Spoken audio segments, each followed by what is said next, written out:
Assalamualaikum warahmatullahi wabarakatuh. Selamat siang Bapak dan Ibu guru yang kami hormati.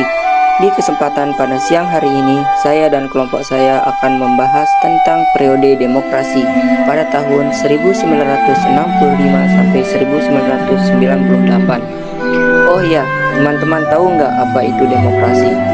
Demokrasi adalah pemerintahan dari rakyat, oleh rakyat, dan untuk rakyat. Untuk membahas lebih lanjut, simak pada video kami berikut ini. Kami dari kelompok 4 akan memperkenalkan diri kami masing-masing. Saya atas nama Nanda Arif Anwar. Saya atas nama Edi Raulia Rojati. Saya atas nama Baik Nurdian. Saya atas nama Kanya Waladini. Saya atas nama Vina Rosdiana. Saya atas nama Khairi Saptewan akan membahas tentang periode demokrasi pada tahun 1965 sampai 1998. Pelaksanaan demokrasi di Indonesia periode 1965 sampai dengan 1998. Era baru pemerintahan melalui masa transisi yaitu pada tahun 1966 sampai dengan 1998. Ketika Jenderal Soeharto dipilih sebagai Presiden Republik Indonesia. Era ini kemudian dikenal sebagai Orde Baru dengan konsep demokrasi Pancasila. Misi utama Orde Baru yaitu untuk melaksanakan Pancasila dan Undang-Undang Dasar Negara Republik Indonesia secara murni dan konsekuen dalam setiap aspek kehidupan masyarakat Indonesia. Dengan visi tersebut, Orde Baru memberikan secara harapan bagi masyarakat Indonesia. Akuntabilitas merupakan syarat dasar untuk mencegah penyalahgunaan kekuasaan dan untuk memastikan bahwa kekuasaan diarahkan untuk mencapai tujuan nasional yang lebih luas dengan tingkatan efisiensi, efektivitas, kejujuran, dan kebijaksanaan tertinggi. Masa Orde Lama dan sebenarnya tidak ada perubahan yang substantif dari kehidupan politik di Indonesia. Kekuasaan presiden menjadi pusat dari seluruh proses politik di Indonesia.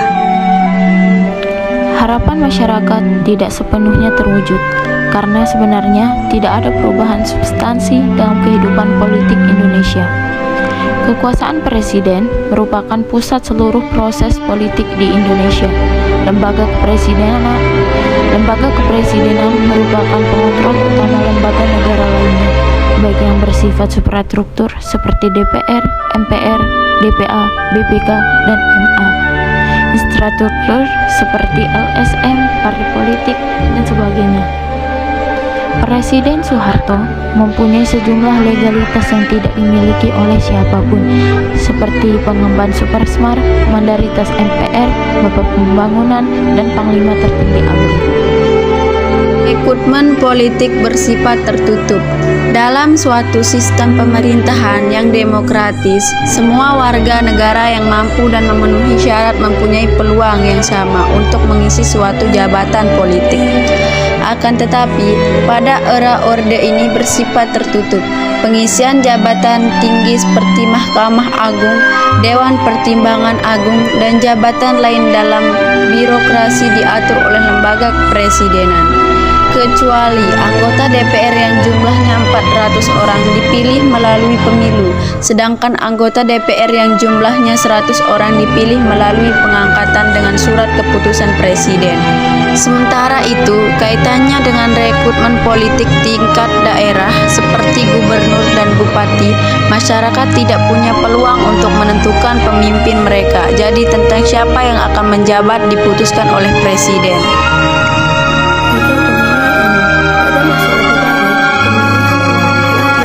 Sebanyak 6 kali dengan frekuensi yang teratur setiap 5 tahun sekali. Tapi kualitas pelaksanaan pemilu masih jauh dari semangat demokrasi. Pemilu tidak menghasilkan persaingan yang ketat. 4. Pelaksanaan hak dasar warga negara.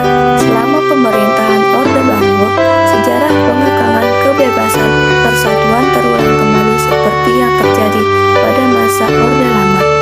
Beberapa media massa seperti Tempo, Detik, dan Editor dicabut surat izin penerbitannya atau dibredel setelah mereka mengeluarkan laporan investasi